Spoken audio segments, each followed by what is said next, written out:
Bismillahirrahmanirrahim. Alhamdulillahi rabbil alamin. Ar-Rahmanir-Rahim. Maliki yaumiddin. Iyyaka na'budu wa iyyaka nasta'in. Ihdinas siratal mustaqim.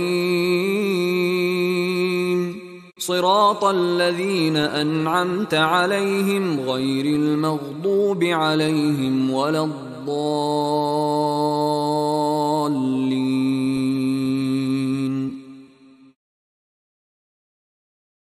Surat Al-Fatihah, pembukaan, yang diturunkan di Mekah dan terdiri dari 7 ayat, adalah surat yang paling pertama diturunkan secara lengkap dibanding surat-surat yang ada dalam Al-Quran dan termasuk surat Makkiyah.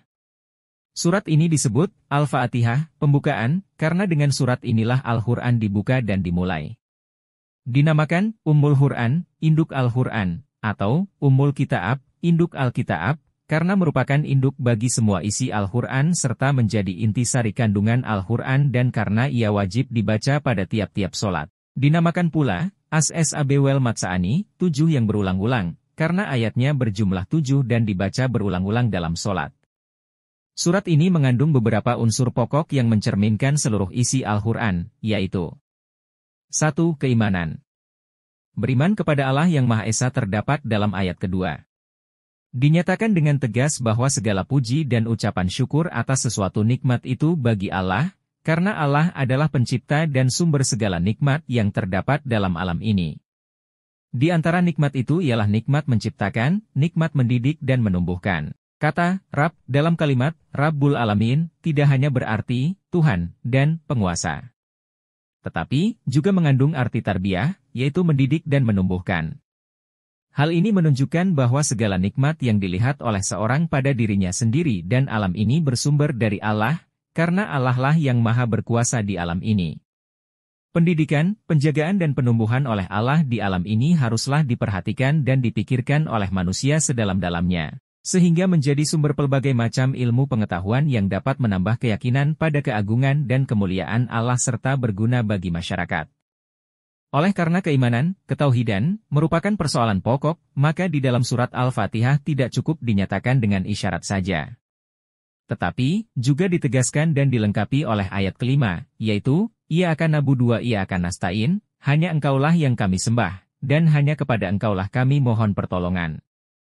Yang dimaksud dengan, yang menguasai hari pembalasan, ialah pada hari itu Allah lah yang berkuasa. Segala sesuatu tunduk kepada kebesarannya sambil mengharap nikmat dan takut kepada siksaannya. Hal ini mengandung arti janji untuk memberi pahala terhadap perbuatan yang baik dan ancaman terhadap perbuatan yang buruk.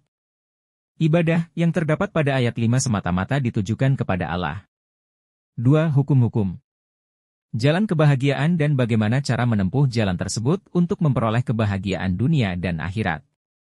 Maksud, hidayah, di sini ialah hidayah yang menjadi sebab mendapatkan keselamatan, kebahagiaan dunia dan akhirat, berupa keyakinan, akhlak, hukum-hukum dan pelajaran. 3. Kisah-kisah.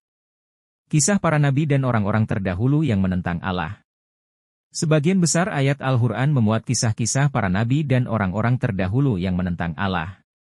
Yang dimaksud dengan orang yang diberi nikmat dalam ayat ini ialah para nabi, para syiddiqin, orang-orang yang beriman dengan sungguh-sungguh, syuhada, orang-orang yang mati syahid, dan syalihin, orang-orang yang saleh. Sementara itu, yang dimaksud orang-orang yang dimurkai dan orang-orang yang sesat, ialah golongan yang menyimpang dari ajaran Islam. Perincian hal yang telah disebutkan di atas terdapat dalam ayat-ayat Al-Quran pada surat-surat yang lain.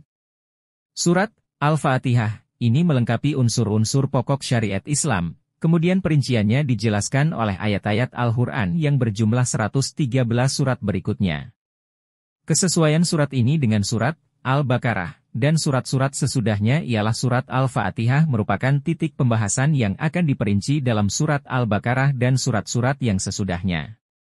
Di bagian akhir surat Al-Fatihah disebutkan permohonan hamba supaya diberi petunjuk oleh Allah ke jalan yang lurus. Sedang surat Al-Baqarah dimulai dengan penunjukan Alkitab, Al-Quran, yang sempurna sebagai pedoman menuju jalan yang dimaksudkan tersebut.